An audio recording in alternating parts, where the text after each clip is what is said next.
What's going on, guys? Welcome to the KCREating Wealth Podcast, where I, Kyle, from Kyle Curtin Real Estate, interview local top dogs in the real estate investing, wealth building, and personal finance industries. Let's build together. Welcome to episode 10 of the podcast. Today, I'm interviewing Will Torres. He is a mind-blowing real estate entrepreneur and owner of amazing real estate photography company, Snap Estate. Will and his business partner are doing absolutely amazing things over there with clients all over the place in a few different states. He is also a real estate investor and flipper and has been in the game since age 17 with his first purchase at 19 years old in Hartford, Connecticut. Absolutely insane. There is ridiculous value in this episode and lots to learn for everyone, but especially people just starting out, and I hope you enjoy. Let's jump right into the episode. What's going on, guys? Welcome to episode 10 of the KCREating Wealth Podcast. Today, I get the great pleasure of talking to Will Torres. He's the owner and creator of Snap Estate, as well as a real estate investor, and he's killing it, and I'm really excited to have him on. What's going on, Will? How are you, man? Good, man. I'm excited to be on this podcast. Never been on a podcast before, so definitely excited. Thanks for contacting me. I appreciate it. My pleasure, man. My pleasure. So to jump right into things, what got you into real estate and what's kind of like your backstory? I got into real estate, when I was younger. My mother started dating this guy that had a two-family house. He had a two-family house that he had a tenant upstairs. He was able to pay off the house in about 10 years. And the average person is going to take 30 years to actually pay off their house. So I thought that was like insane. Yeah. I started to realize that this guy cracked the code. He figured out how to pay off his house. At the same time, he figured out how to live for free. He was extremely cheap and frugal the way he lived. And I just always wanted to be like him when I was younger. I was like, man, this guy really has it figured out. And I got interested in real estate from him. That's awesome. Yeah, sounds like it was quite the influence, to see that first person that's doing some crazy untraditional stuff and really see what's possible.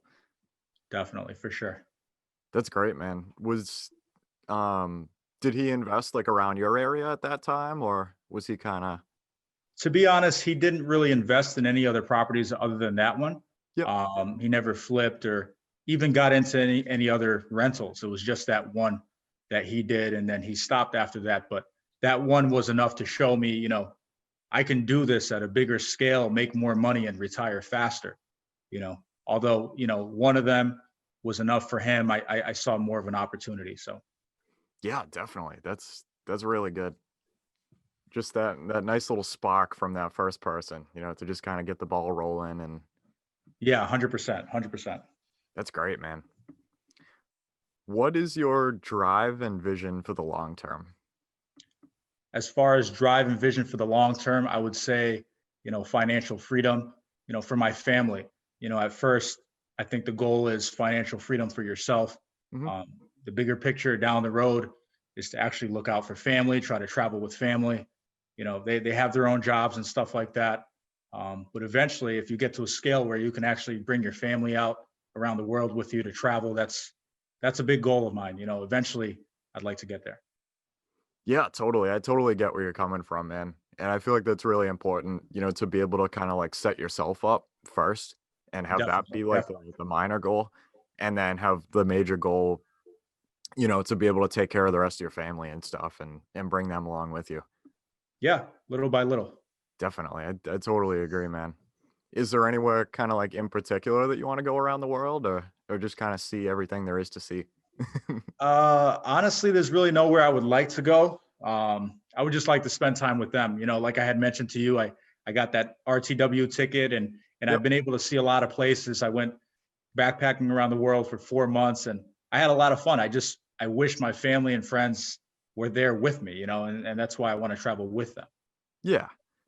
Yep. For those who don't know, and for those who haven't heard it from me, who heard it from Will, talk about this amazing piece of technology that there is now. What exactly is an RTW ticket?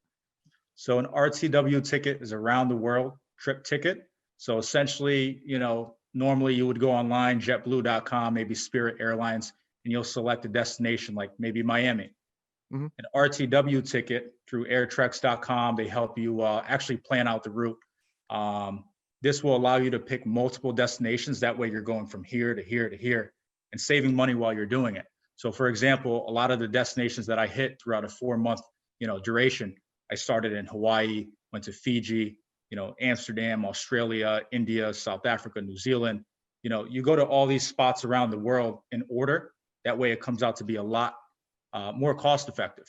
If I were to go from Connecticut straight to, let's say, Africa, the ticket's going to be expensive.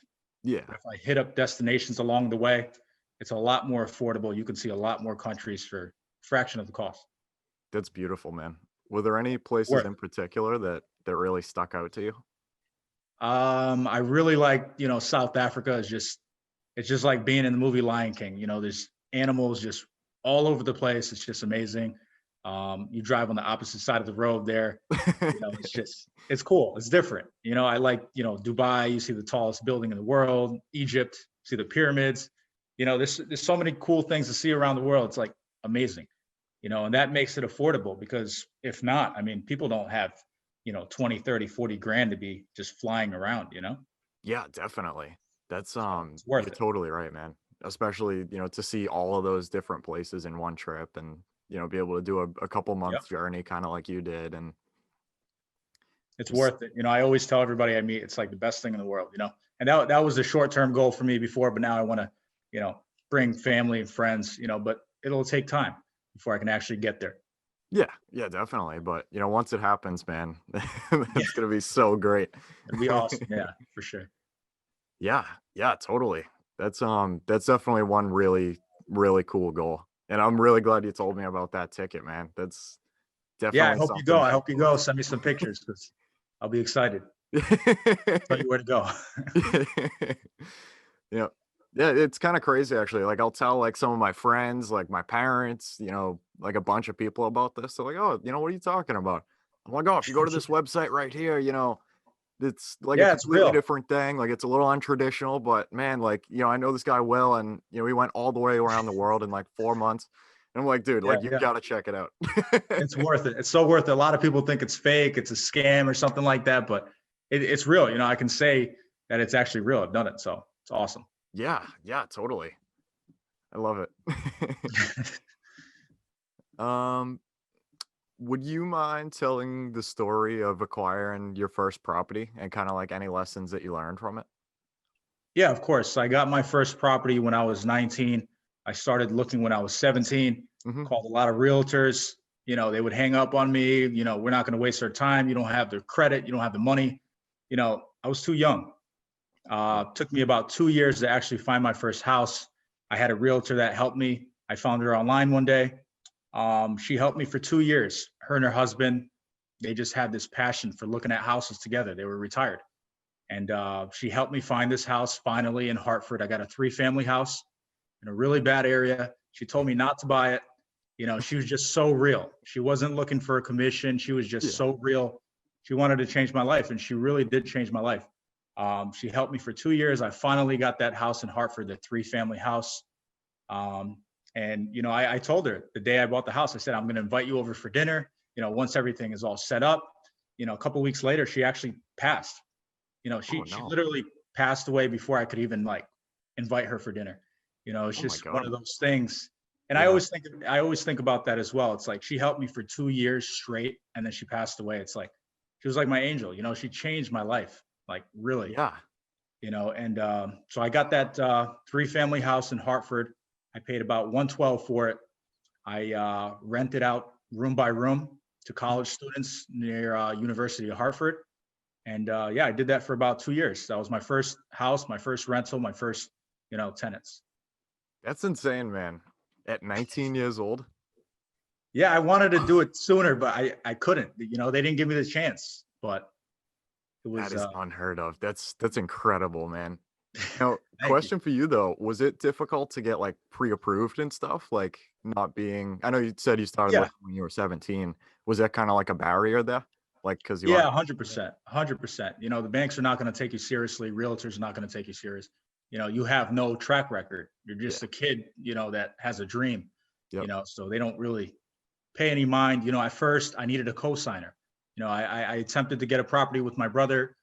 He's 7 years older than me. He was going to be my co-signer. But we ended up not getting a house together. I ended up having to wait, just it is what it is. And that's what happened, but when you're young like that, you do need a co-signer, unless you have a lot of money saved, number one, or amazing credit. It's like, it's very difficult. Yeah. Yeah, but you definitely, conquered the boundaries, and it is I possible, tried. guys. It's 100% Yes. possible. Thank you. And I feel like, that's one thing, that I kind of just like discovered recently is like age doesn't really matter in this field. Yep. Like it doesn't, like if you have the desire and the drive to build something big and go do something, like I mean, like Yeah. we just heard 100%. your story yourself, like you can do it. You just have to just keep pushing. Like Exactly. people are Exactly. going to want to talk to you. Like, yeah, people might blow you off and not take you seriously and stuff. But, as long as you keep pushing and pushing, then, you'll find those people like the agent that you did that Yeah, really started you off and set you up. And for sure. Yeah. I mean, they're out there. They're out there. You got to find them. They're hard to find, but there's going to be somebody out there that's actually going to believe in you and walk you through the proper steps. yeah, especially being that young. Yeah, it was tough, but once I got past that barrier, once I had a track record, maybe 2, 3, 4, they take you a lot more seriously after that, but Yeah. in the beginning, it's just tough. Wow. Was there a lot of like naysayers and stuff, and like people Oh telling you yeah, you're of course. insane and Of course. Yeah. I mean, I'll mention him here on the podcast, my best friend, Kyle, one of my best friends, in the beginning, he would always tell me, there's no money in real estate. You're not going to make money in real estate. I know landlords and they're miserable. They have all these crazy tenants and you're not going to make money in real estate, and, he's my best friend and he doubted me there in the beginning, but now we talk to one another and, he sees that it actually worked out and he respects that. And I respect him as well. And, it's just one of those things that you can't let people bring you down or, tell you the negatives, and it's not like he was trying to bring me down or anything like that. He was just being realistic. yeah, There's a lot of people out there that have bad experiences in real estate, but that's something that you shouldn't let, hold you back. yeah, For yeah, sure. definitely. It's really important to, be really careful who you take your advice from. And it can be kind of tough, like especially it was your best friend, you know what I mean? Like you want the best for him and everything. He wants the best for you. Yeah. And No, and he's helped me a lot throughout the years. Don't get me wrong. yeah, This guy has been there for me like nobody else in the world. And I have to shout him out here because it's one of those things that, all these houses that I've had to move a ton of times. yep, He's there to help me out. It's like driving from here to there, helping me with whatever I may need, maybe flipping a car. I flipped cars as well in the past. And, he's just always been there, so definitely don't want him to look like he was a bad guy at all. Oh no, I totally understand where you're coming from, man. It's Yep. it's kind of crazy, like having kind of conversations with like people, I guess, that don't really Yeah. see like the vision and like kind of think as big. And it isn't like a bad thing, like this isn't for everybody. And Yeah. same thing kind of goes with anything else, but like Yep. I don't know. It's just like as long as you believe in yourself and you have the desire to go do that, Exactly. it doesn't really matter what other people think, unless they Exactly. want to actually help you and tell you that it's possible.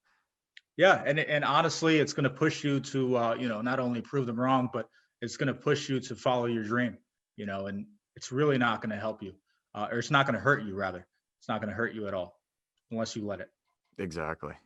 And that can be really tough for a lot of people. And I Yeah. get that. But yeah, even like, whether it can be tough, but whether it be like friends, parents, like the people like as close to you that, Yeah. like I said, like don't really kind of think as big. Like they're gonna think you're off the wall insane, but Yeah.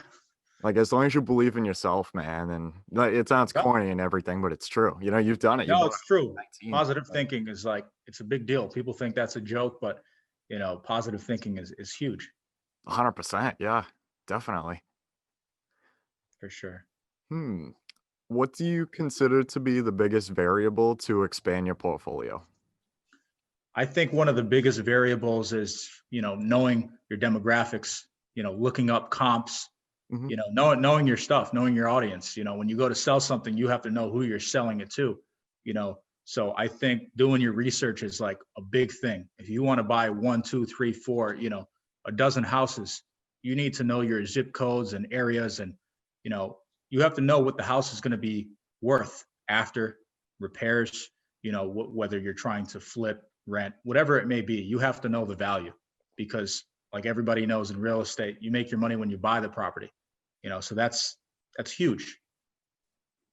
Yeah, yeah, definitely. And that's a really big deal, especially, if you're trying to flip or something like that, like that Yeah, kind of governs the whole deal if it's even worth it. Or because you're right, exactly. if you don't know what you're doing, you can lose a lot of money like really fast, and then it gives you a really bad experience, and you don't want Yeah, to do you it won't again. want to do it again. But just really doing that due diligence and learning the area and stuff that you're trying to get in, and running your comparables and stuff. And guys, agents can do that for you as well. Mhm. Like, I mean, it would be good to learn yourself, depending on what your strategy is and stuff like that. But Yep. you can ask an agent to run comparables for you. And it's called a CMA. That's a comparative um market analysis. I'm sorry. Yeah. No problem. But yeah, yeah, I definitely agree, man. About really learning as much as you can, before you jump in and really getting that information. Yeah, for sure. That's a big deal, because once you buy that property is yours. This isn't like some T-shirt you just bought on Amazon and you can send it back. Yep. That house, that's yours. That's Hmm. your problem for as many years as you may own it. Yep. So it's very important to, whenever you purchase something, do your research. It's a way bigger decision than even buying a car. Yeah. Most people, a car may be the biggest purchase, but a house is a whole nother level. 100, $200,000. It's something you want to do your research on 100% day and night. Totally. I totally agree, man. Yeah. What is the most important lesson that you've learned over your career so far? Most important lesson. I would say, I know building a team is a big deal as far as being successful in anything in life, Mhm. but just seeing how difficult it is to find reliable people, consistent people, driven people. Yep. Um, it's very difficult, and you need those people to actually grow and reach the next level. You cannot do it by yourself. There's no way you can do anything by yourself. Mhm. If you're a flipper, you're going to need somebody to tile, to put carpet, to remodel this roof, windows. There's no way you can do all that yourself. You won't have time to look for other deals. So finding the right people is, I've found to be the hardest thing. But once you have them, I've also learned, treat them as well as you can, respect, treat them the same way you would want to be treated, and they'll keep working for you. Yeah. Yeah. I feel like that's really important. I mean, there's only 24 hours in a day, and a lot of people have Yeah. full-time jobs and stuff to be able to try to get into this. And, there's 8 or 9 hours that are gone right there. Yeah, So exactly. Time how are you flies. supposed to, like be looking for properties and running numbers and, Yep. doing rehabs and stuff like that, fixing everything up? There's literally just not enough time in the day, Yeah, it's especially if you want to impossible. scale, because then you have to maintain Definitely. that and, as well as everything else. And Yeah. Got to have a team. That's 100% biggest thing mhm. for sure. So what about building a team? Um, I guess who was like the first person, besides your agent, like that you really kind of needed? Like, Yeah. I would say a big key as far as me getting other properties was meeting, uh, the mortgage officer. mhm. His name is Justin Hardgrove, and the realtor at the time, if I didn't mention, her name was Veronica Scalara. Yep. But those two people are the reason why I was able to get multiple properties, after the second or the third. He actually told me exactly what I had to do. At that time, I was bouncing around from job to job, and my mother even told me, she's like, that does not look good. You have to be consistent. You can't be job hopping. You know what I mean? But what Justin had assured me is that you're not just getting different jobs. You're increasing your salary from this job to that job to that job. You're jumping $2, $3, $4, $5, upwards, and hourly wage. So that looks good in turn. So the way he worded things, he was just so professional and so calm. Nothing stressed him out. He had an answer for everything. And, that type of attitude just reassured me. It's like, damn, like he can do anything. He can help me do anything, and it's just Justin Hardgrove. And he was a Marine, like my brother Giovanni, he's also a Marine. Shout out to all the Marines. Yep. And, yeah, he was awesome. He was awesome. Definitely a big role as far as, helping me out. That's really great, especially to kind of find somebody like that, right off the bat that really knows what they're talking about and can really help you out, be able to build your team, after that, trying to find like those kind of people. And that's really special. Yeah, it's so hard to find, people that are going to be on your side like that. But once you do, they're amazing. Yep. Keep them. Yeah, you got to keep them forever. For sure. Yep. How do you define wealth? Wealth, I would define wealth as an abundance of anything in life, whether it's an abundance of love, of time, of money, of knowledge. Wealth is just an accumulation of something, That's why you say you're wealthy. You have a lot of money, or, you're wealthy in other aspects. So I think wealth is important, but balance is even more important. Being able to balance those things, spend time with your family, but also make a crap load of money, right? Those are hard things that people don't talk about. Making a lot of money and then also being happy. That's, I think balance is bigger than wealth. Yeah. That's really great, man. I really get that, because you can't really like focus on just one thing, like money or your family, because then things are going to go bad, and or the other way around, then you're not going to make as much money at all. And yeah, I feel like that's tough. definitely really important, even with like health and stuff like that. Like you work all these hours, you're making all this money, it's great, but then something happens and you're like, oh well, for what? Like exactly. And that's a really good point. Health is one that I forgot there, but health is like huge. That's something that you can neglect as well, if you focus too much on other things, so yeah, definitely. Yeah, that's super important. A couple other people have mentioned just having like the balance like that and how important that is. Yeah, it's tricky. It's a tricky situation. Definitely. What are the most effective resources that have helped you so far on your journey, or helped you the most so far? Yeah, I think the most effective resources have been, the internet. The internet is such a big deal. And I always say, I have a phone, right? A Samsung. I have an older Samsung.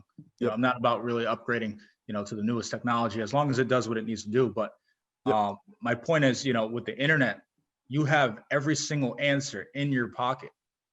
All you have to do is just reach into your pocket and grab it. It's pretty amazing. So I think the internet is a big deal. Sites like Zillow, Trulia, HUD Home Store, these tax sale websites. I've been able to buy and sell, 17 properties. I'm 28 now. I'll be 30 soon, and my goal is to have 30 properties by 30. And there's no way I would do that without the internet. There's no way. Totally. Yeah. I feel like that's definitely something like really big right now, is like thinking in like the really, really bigger picture. If you were trying to get into like real estate investing like 50 or 40 years ago or something, like like you can just imagine what it's like to not be able to hop on Google or hop on Bigger Pockets and be like, oh, like how do I do this? It'd be insane. That's why I say, life nowadays it's so easy.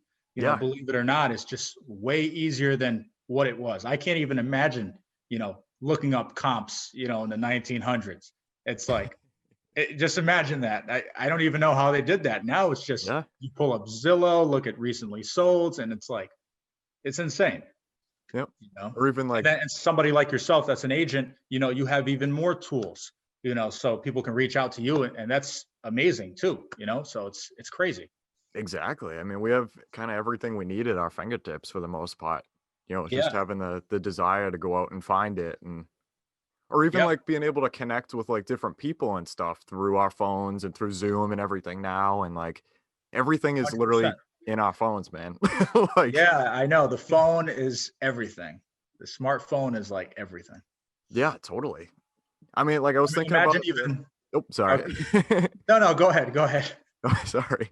But I was thinking about it yesterday, even like I was looking at my phone, and like my phone is more of a business tool than anything else. Like Yeah, everything that I have, from emails to, like reaching out on Instagram and, talking to people like yourself and meeting people and yeah, stuff like that. My notes, everything is on my phone. It's everything. more Yeah, of a it's your tool whole than life. anything. Yeah, and I was gonna say, imagine trying to find comps on a flip phone. Yeah. Like that would be insane. There's Yeah. no way. So Yeah. Or technology is. I know a lot of people may be against social media and stuff like that, but you can really use it to your advantage, marketing yourself, marketing properties, and it's just insane the amount of things we can do. yeah, I totally agree.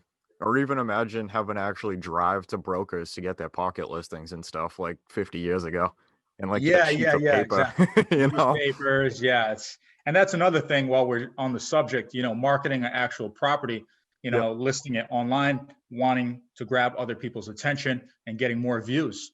Snap Estate is a photography business that myself and my partner V Matsuk from Massachusetts started.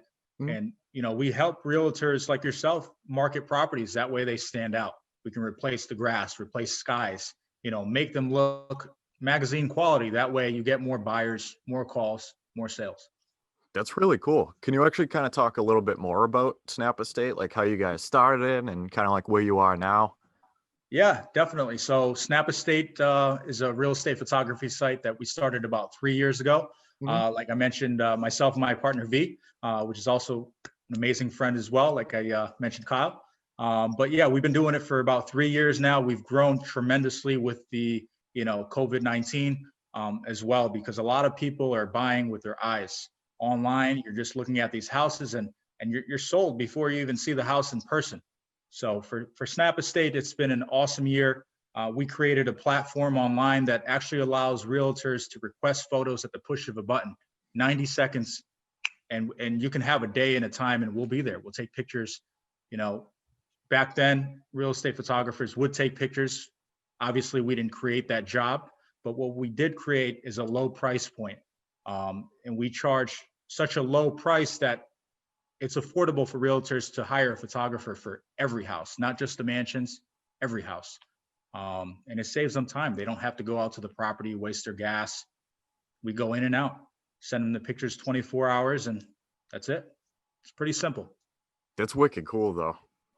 Yeah, That's thank you. really, really It's cool. been awesome. It's been awesome to see the business grow, and we're really proud of it. And yeah, you'll have to use us one of these days, and we'll meet you over there towards your area. I know you're pretty far, but go out there, make the trip. Definitely, man. Yeah. Yeah, totally. So Cool. how has that been kind of, I know you said you guys have grown quite a bit during, everything that's going on. Like, Yeah. did everything just kind of like start to blow up like once everything closed down, or when the industry Yeah. started to adapt to like the new, I guess, like clean standards with the masks and the gloves and everything? Yeah, 100%. So what happened is, once the virus started to grow, maybe February, March time, it was just insane. More in March, we just saw so many clients actually looking for 3D models. So we do what's called a Matterport 3D tour, where you Mhm. can actually be fully immersed in a property without actually being there. That allows you to look up. You can look at the ceiling, look at the floor. You look around the house as if you were actually there.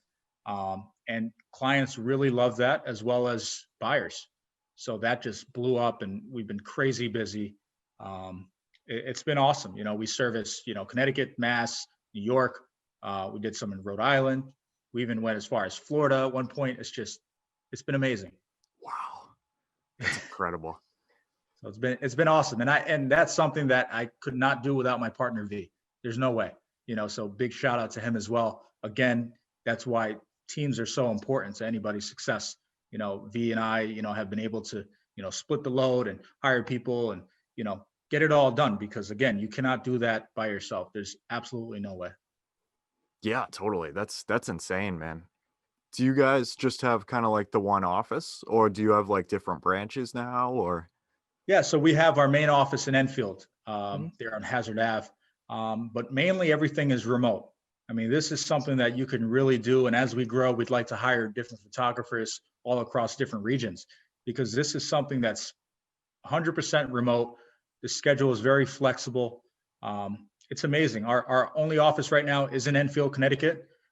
That's where the idea was, started.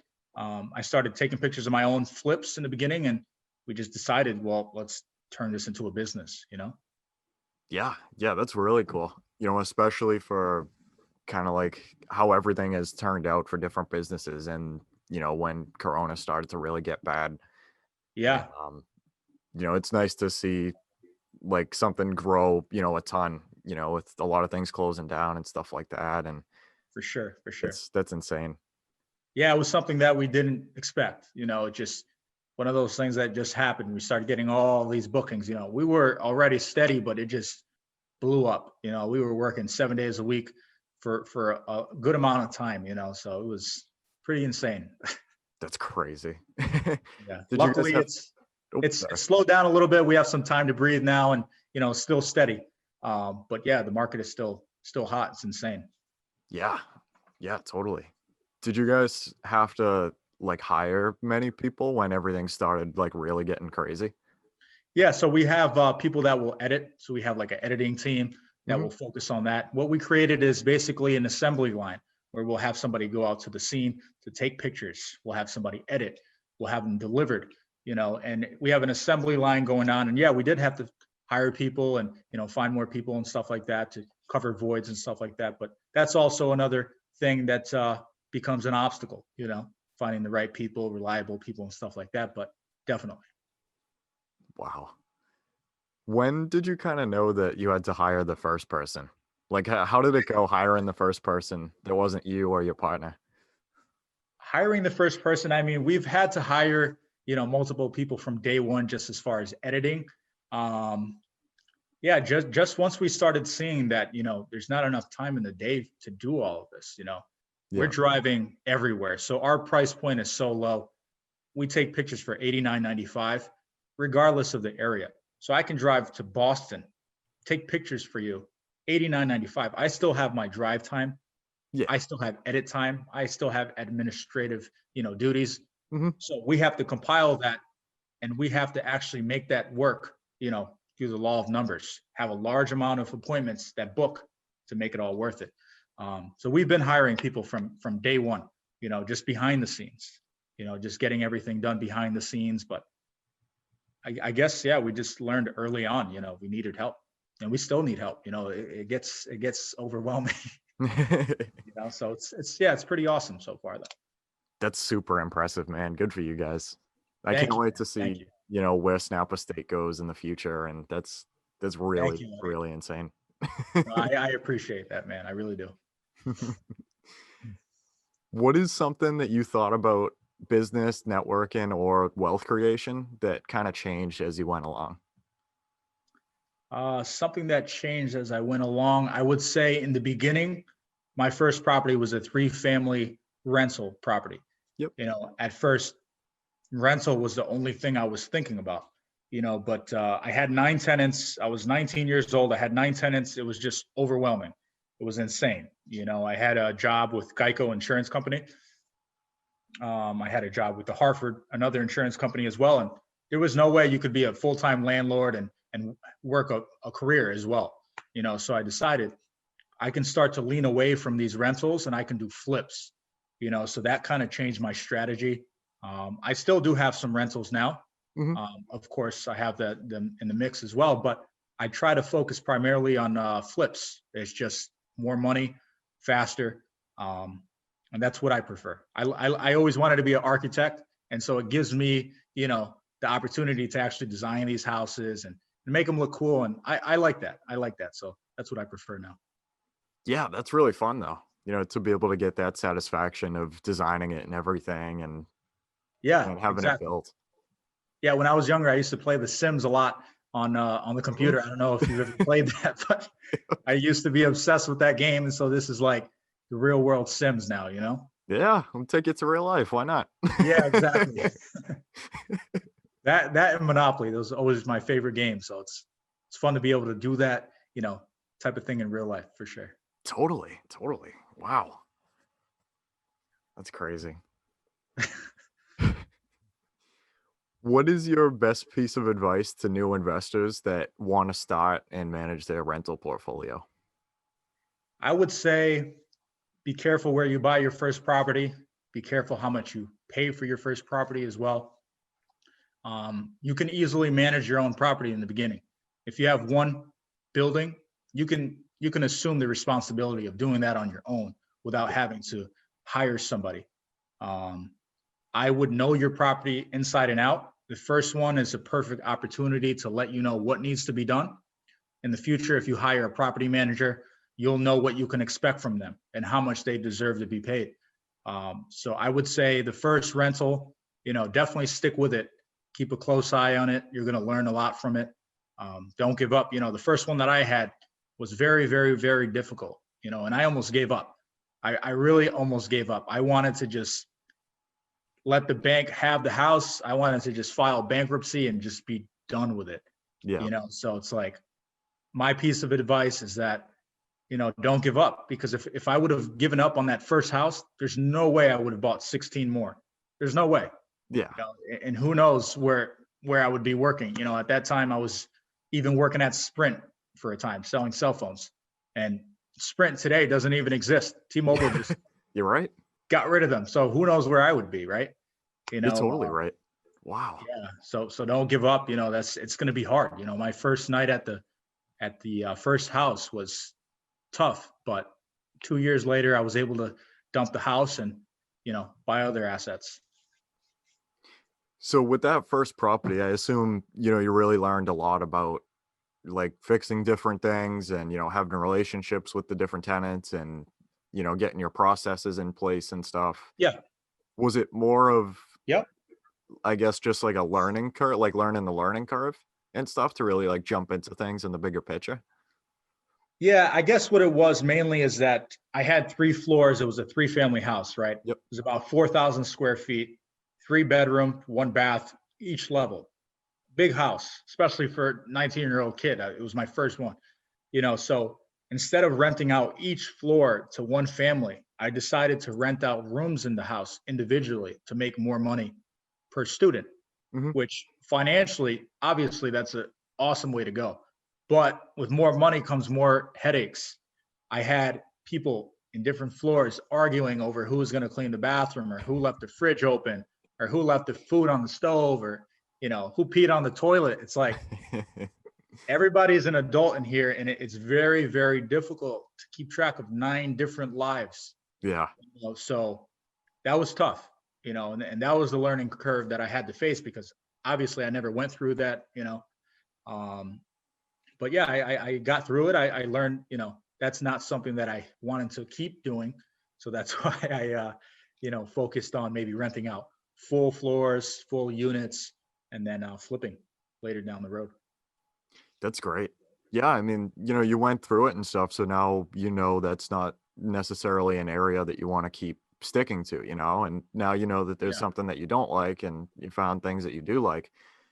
Now, when it comes to like being a 19-year-old landlord, and I assume the tenants were probably much older than you, right? Or at least a couple years. Yeah. Once I started renting by room and I had college students, they were still older than me, to be honest. But I had one tenant in there when I bought the house. And that's another piece of advice that I would give also.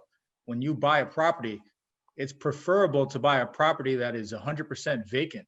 You don't want to buy a property that has all this extra baggage, because you're buying a house that comes with all these problems that you may not even know of. And so that's something to really, really think about. A lot of people may look at a house and say, wow, it's already full. It already has generating income right away, day one, which sounds incredible if they're paying the rent. Yeah. And if they're not a pain in the ass and annoying you every day, you know what I mean? So to establish your own tenants from the ground up, to interview your own tenants from day one, that's huge. That house that I had bought, it was mostly vacant, but I had one tenant that came with the house. Her name was Anita. I won't say her last name, but Oh her boy. name was Anita. She was probably about 55, maybe 60. Obviously, she was way older than me at the time. Yeah. And she was living in that house for years and years before me. So she felt like she was the owner of the house, so I had to establish, that dominance there. Very tough. It was very tough. It took time. I had to respect her, treat her with respect, vice versa. And this is in a property that was not in a great neighborhood. You're talking rats, cockroaches, bed bugs. These are the things that you really need to think about with multifamily houses. There's multiple families that live very differently. They can leave a piece of chicken on the floor. It's like rats are going to come, animals are going to come. And it's very difficult because you can hire an exterminator to get rid of the problem, but the problem will come right back. And so these are things that are, key to actually thinking about with multifamilies and stuff like that. But yeah, that was a big thing that I went through for sure. Honestly, man, I feel like that's a lesser talked about kind of thing. Like the possibility for people's like the way that people, live differently. Some people are like clean freaks and, other people don't really care at all. And that becomes, your problem. And yeah, it's 100% your problem. It's even worse than your own problem because it's not yours. It's somebody else's problem that becomes yours. Yeah. So it's pain in the butt for sure. Yeah, that's really important, man. I haven't really heard that one before.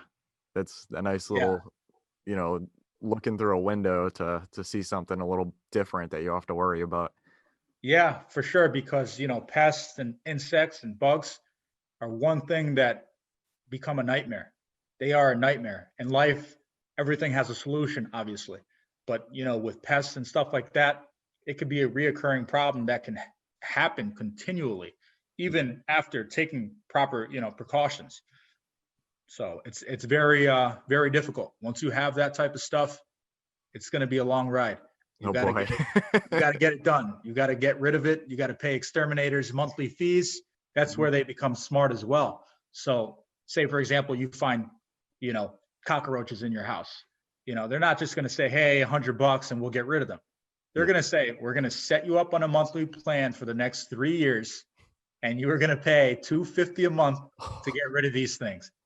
Depending on the size of the house, everything comes into play. But I mean, come on, now I'm paying a couple $1,000s just because you guys left dishes, food, things on the floor, crumbs, and it becomes a nightmare and you don't know until you go through it. I never even thought of that until I went through it. I'm like, holy shit, this is real. I gotta figure this out, Wow. Yeah, that's definitely a big one to keep in mind. For sure. Not fun at all. You got to give it to the exterminators, though. That's a little creative. Yeah, it is. It's smart for them to do, and they have all these contracts, Orkin and all these companies, and you don't really even think about them until you actually need them. Yeah. Nobody's really looking up these places because they don't have that problem in their house. But once you have that problem, you'll be on Google all night. You'll be calling around, getting prices and quotes all night long. Wow.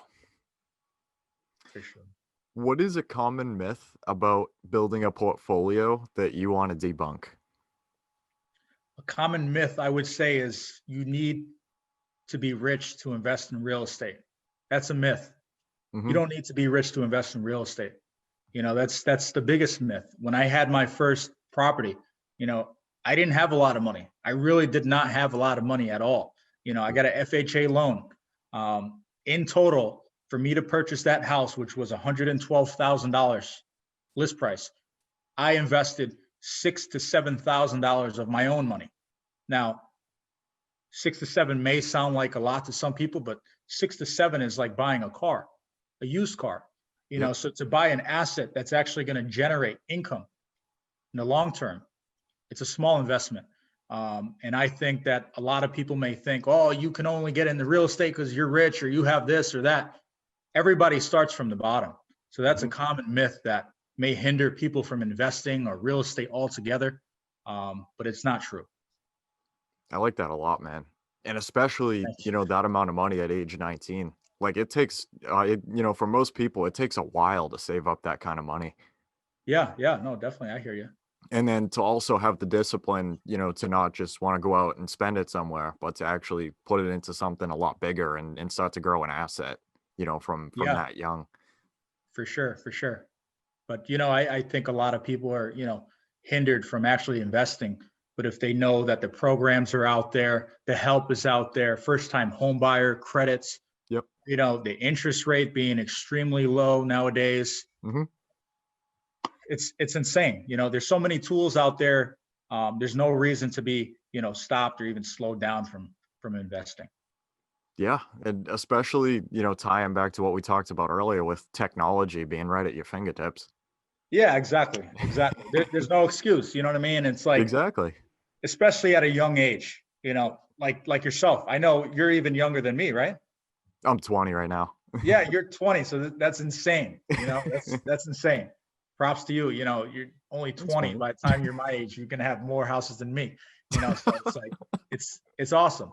But yeah, it's just all the tools that we have and everything out there. There's no reason to wait. And people that are just as young as us when I started, and you today, it's like if you were to fail today, you would just be a normal kid, and that's okay. Right. That's okay. You know what I mean? It's like you have all to gain, nothing to lose, at such a young age. And that's something that pushed me too when I was starting out. It's like, who cares? If I lose this house, big deal. Yep. Bankruptcy, all right, it's going to be on my credit for 7 to 10 years, but am I going to die? No. I'm still going to be alive. I mean, I'm still going to be young. Yep. I'm still going to be healthy. Big deal. People do it all the time. You see famous people, they file bankruptcy. I won't mention any names, but a bunch of famous people out there, they file bankruptcy over and over and over. Obviously I've never wanted that. Luckily, thank God I haven't had to file bankruptcy or even close to it. Yeah, it's just, there's really so much to gain. You're totally right, man. Like you said, especially doing it really, really young and kind of making the mistakes, that are going to happen. And, being able to bounce back, it's still a young age. Even like, worst case scenario, if you do file bankruptcy or something, yeah, throw 10 years on. How old are you now? Like 30, 40? Yeah, you're still super young. You still have time to even like do it again if you wanted to. Like you can do it 2-3 more times and still file bankruptcy and still be okay. It's just when we're young, I did read books on this in the past as well. It's just we have to be so aggressive when we're young. It's we have so much opportunity and so much leeway. When you're older, when you have kids, when you have a mortgage and a car payment and this and that, and everything just adds on, you can't be as flexible or as daring. It's very tough. Yeah, I totally agree. Being not really tied down with anything is probably like the optimal time to be able to make these risks and try and really set yourself up. 100%. That's great. Do you read?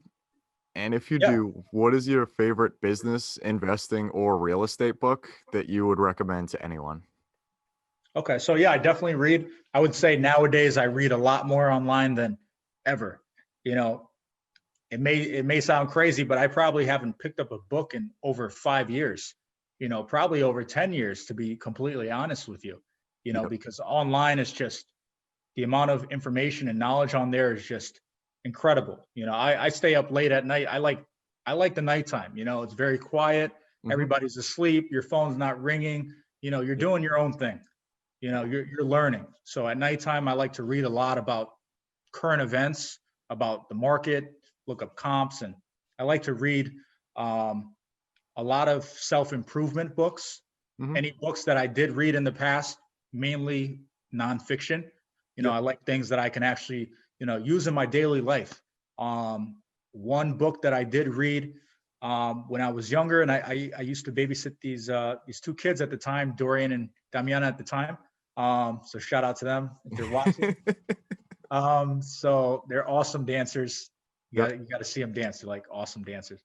But anyways, I actually read this book called Don't Sweat the Small Stuff when I used to work there and watch them. So I would pick them up at the library after school. And so I was in the library. I would just always look up books about saving money, about investing and this and that. And, I got to read a lot of books because of them, to be honest with you, because if I wasn't forced to go to the library every day when I was, 15, 16, 17 years old, I probably wouldn't have been in there. I spent hours in the library after school. I read a book called Don't Sweat the Small Stuff. And that book is like amazing. That book teaches you how to problem solve. It teaches you that a lot of things, a lot of problems in life are small. They're really not worth stressing over. And the book teaches you how to cope with problems. And in real estate, I would say problem solving is literally number one. Yep. Because there's going to be so many things thrown at you. Patience. When I was younger, I was very, very impatient. Real estate has taught me to be a lot more patient. Think about just buying a house. That could be a month, 2-month long process. Closing, appraisal, inspection, negotiating. It's like you have to be patient. If you're in real estate, if you're not patient, it's not going to work out for you. You know what I mean? You have to be patient. So yeah, books like that, Don't Sweat the Small Stuff, is like my favorite book ever, because it teaches you that a lot of things in life, tend to be not as important as they may seem to be. Mm-hmm. So definitely, I should start reading books more, more real books, because I do enjoy reading for sure. Yeah, I'll have to check that one out. I haven't seen that one before. I haven't picked that one up. I'll have to throw it on my list. Book. I think it was written by Richard Carlson, and it's a good read. It's worth it. It puts things into perspective. It's like even today. Nowadays we may complain about this or that, but after even traveling, you tend to meet people around the world that some people are starving or they're missing an arm or a leg, and to me, in my mind, that's what keeps me grounded, and I appreciate every little thing and opportunity that has come my way, just because I know that things can be worse. Things can always be worse. Definitely, for sure. Yeah, you're right, man. And, it's not always that easy to kind of see that perspective until you kind of see someone in a little bit of a worse situation. Exactly. Definitely. But thank you so much for coming on, Will. It really means a lot that you came on here, man. I'd love to hear your story and talk to you again. And thank you. A pleasure. Thank you, man. I appreciate you contacting me, and I wish you the best. I know you're on the verge of getting your property as well right now, so I wish you the best of luck with that. I hope you get an awesome place, make a ton of money. Next time I see you, you're gonna have more properties than me. Thank you so much, man. We'll see. Yeah, we'll definitely stay in touch, and I can't wait to see where your company goes and keep doing more flips. And I love seeing those pictures, man, and everything. And yeah. No, definitely. Thank you. I appreciate that, man. We'll be in touch. We'll be in touch. Totally. We may connect pretty soon. Yeah, definitely. But yeah, man, I hope you have a great day, great weekend. Yeah, you as well. Happy holidays. Stay safe. All right, guys, that concludes our Creating Wealth podcast episode for today. I want to thank every single person that has listened this far. It really means a lot to know that people can learn from me and with me as we build wealth together. Hopefully you can take home at least one thing from this podcast that will improve your life just a little bit. If you could, please check me out on social. That's at Kyle Curtin Real Estate on Instagram, Facebook, and I'm on Bigger Pockets. Until next time, let's build together.